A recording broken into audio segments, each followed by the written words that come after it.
ورحمۃ اللہ وبرکاتہ۔ رمضان کے مہینے میں آپ لوگ قرآن مجید پڑھ رہے ہوگے اور آپ لوگوں نے قرآن مجید مکمل بھی کر لیا ہوگا، لیکن کچھ لوگ ایسے ہوتے ہیں جو قرآن مجید مکمل نہیں کر پاتے ہیں اور ان کے کچھ پارے رہ جاتے ہیں، یا قرآن مجید تو وہ مکمل کر لیتے ہیں لیکن دوسرا قرآن چل رہا ہوتا ہے یا تیسرا قرآن چل رہا ہوتا ہے اور اس کے کچھ پارے رہ جاتے ہیں اور رمضان کا مہینہ ختم ہونے والا ہوتا ہے۔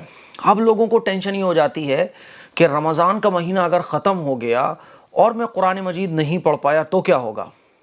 اب وہ کیا کرتے ہیں کہ دن کم ہے، پارے زیادہ ہیں، تو پھر لوگوں سے لیے جاتے ہیں، اے بہن میرا ایک پارا پڑھ دے، اے بہن میرا 24واں پارا پڑھ دیو۔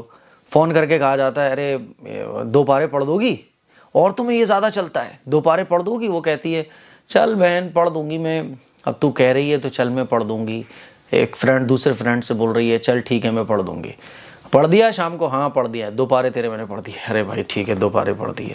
پھر 2 کسی اور سے لیے، 5 پارے رہ گئے تھے، پھر 1 پارا کسی اور سے لیا، 5 پارے اب ہو گئے، 25 پارے پڑھ چکے تھے، 5 کو ملا دیا، 30 پارے ہو گئے، ہاں جی صاحب قرآن مکمل ہو گیا۔ تو اب یہ جو چلتا ہے کیا یہ طریقہ درست ہے؟ تو آپ اچھے طریقے سے کچھ ضروری باتیں ہیں جو آپ کو سمجھنی ہوں گی۔ پہلی بات تو یہ آپ سمجھیے کہ رمضان سے پہلے آپ قرآن مجید پڑھ رہے تھے اور رمضان کا مہینہ شروع ہو گیا، تو ایسا نہیں ہے کہ رمضان کے مہینے میں اب آپ کو شروع سے قرآن مجید پڑھنا پڑے گا، ایسا نہیں ہے۔ آپ پہلے سے پڑھتے چلے آ رہے تھے، آپ اسی قرآن مجید کو کمپلیٹ کر لو۔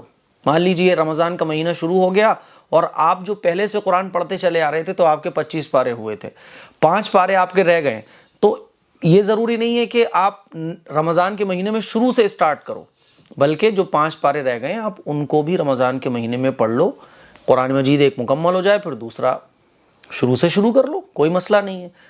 رمضان کے مہینے میں اکثر لوگ نئے سرے سے شروع کرتے ہیں، ایک دم اسٹارٹنگ سے، تب بھی کوئی دقت نہیں ہے۔ چلیے اب آپ نے اسٹارٹنگ سے قرآن مجید پڑھنا شروع کیا، رمضان کا مہینہ ختم ہونے والا تھا، کچھ پارے آپ کے رہ گئے، تو اب کیا کریں؟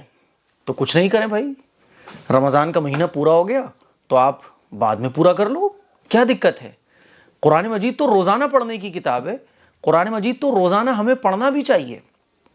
اب مان لیجئے رمضان کا مہینہ مکمل ہو گیا، آپ کے 5 پارے رہ گئے، 8 پارے رہ گئے، تو گھبرانے کی آپ کو بالکل ضرورت نہیں ہے۔ آپ رمضان کا مہینہ گزر گیا کوئی بات نہیں ہے، آپ اس کو کنٹینیو رکھو، پڑھتے رہو آپ، صحیح ہے؟ عید والے دن بھی تلاوت کرو، باسی والے دن بھی تلاوت کرو، اسے کنٹینیو رکھو۔ قرآن مجید تو اللہ کا کلام ہے، اس کو ہمیں روزانہ پڑھنا چاہیے۔ اور ایسا بالکل بھی نہیں ہے کہ اگر رمضان کے مہینے میں آپ کا قرآن مجید مکمل نہیں ہوا تو وہ ادھورا مانا جاتا ہے، وہ پورا نہیں مانا جاتا اور اس کا ثواب نہیں ملے گا، ایسا کچھ بھی نہیں ہے۔ آپ اس کو بعد میں کمپلیٹ کر لو، کیا دقت آ رہی ہے؟ لیکن یہ جو طریقہ ہے پارے ادھار لینے کا، ارے 2 پارے دے دو، 3 پارے دے دو، تو بھائی پڑھے اس نے ہیں، آپ نے پڑھے نہیں ہیں، آپ نے تو بس اس سے لے لیے، اس نے کہا میں نے دے دیے، تو کیسے آپ نے تھوڑی نہ پڑھے وہ، تو پھر وہ آپ کے پڑھے ہوئے کہاں کہلائیں گے؟ وہ آپ کو کیسے مل جائیں گے؟ پڑھنے والی وہ ہے جو پڑھتا ہے اس کو پڑھنے کا ثواب ملتا ہے۔ جب آپ نے وہ پارے پڑھے نہیں ہیں تو آپ کو پڑھنے کا ثواب کیسے مل جائے گا؟ آپ کو پڑھنے کا ثواب نہیں ملے گا۔ اسی لیے جو پارے آپ کے رہ گئے ہیں وہ آپ پڑھو، خوب پڑھو، رات میں پڑھو، دن میں پڑھو، کمپلیٹ کر لو قرآن۔ لیکن بائی چانس اگر قرآن مجید کمپلیٹ نہیں ہو پاتا ہے تو گھبرانے کی ضرورت نہیں ہے، آپ اس کو رمضان کے مہینے کے بعد کمپلیٹ کر لو۔ تو مجھے امید ہے یہ جو پرابلم میں ہے اور ٹینشن ہے لوگوں کی، یہ کلیئر ہو گئی ہوگی، ختم ہو گئی ہوگی۔ اچھا یہ جو اگر مان لیجیے آپ بعد میں نہیں پڑھ پائے تو بھائی کبھی بھی پڑھ لو، کوئی مسئلہ نہیں ہے۔ اور اگر مان لیجیے 15 پارے آپ پڑھ پائے اور 15 رہ گئے تو ایسا نہیں ہے وہ 15 آپ کے مانے نہیں جائیں گے، 15 پاروں کا ثواب آپ کے نام اعمال میں لکھ جائے گا۔ آپ 1 پارہ پڑھتے ہو، 2 پارے پڑھتے ہو، 1 پیش پڑھتے ہو، 5 لائنیں پڑھتے ہو، جو بھی کچھ آپ پڑھتے ہو وہ ثواب آپ کے نام اعمال میں لکھ جاتا ہے، صحیح ہے؟ تو گھبرانے کی ضرورت نہیں ہے۔ ہاں دوسروں سے لینے کے بجائے آپ خود پڑھو، چاہے رمضان کے بعد پڑھو۔ یہ جو دوسروں سے لینے کا چلن ہے پاروں کا، یہ بالکل درست نہیں ہے۔ پڑھنے والا وہ ہے تو جو پڑھے گا اس کو پڑھنے کا ثواب ملے گا، آپ پڑھنے والی نہیں ہو تو آپ کو ثواب نہیں ملے گا۔ اسی لیے پارے وارے لینے کا جو چلن ہے یہ بالکل غلط ہے، آپ خود پڑھیے، چاہے رمضان کے بعد پڑھیے۔